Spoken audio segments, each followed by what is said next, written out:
સમાચારોમાં આગળ વાત કરીએ તો રાજકોટમાં કોંગ્રેસના શીર્ષ નેતૃત્વએ મા ખોડલના ચરણોમાં શીશ ઝુકાવી આશીર્વાદ લીધા.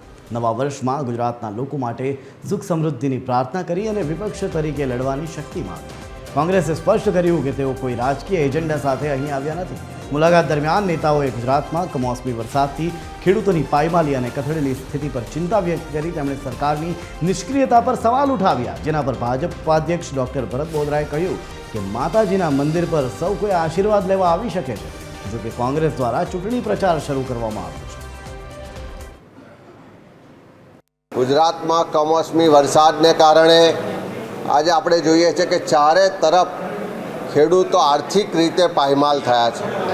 એમનો ઊભો પાક, એની આખા વર્ષની મહેનત આજે પાણીમાં છે અને આવું વારંવાર થાય છે.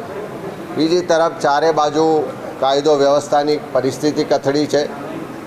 રોજ હત્યાઓ થાય છે, બળાત્કાર થાય છે. યુવાનો પોતાના ભવિષ્ય માટે ચિંતિત છે. બધા જ વર્ગ વિસ્તારના લોકો આજે ખૂબ તકલીફમાં છે, ખૂબ પરેશાનીમાં છે. અને એવા સંજોગોમાં સરકાર તો એના માટે આગળ આવતી નથી.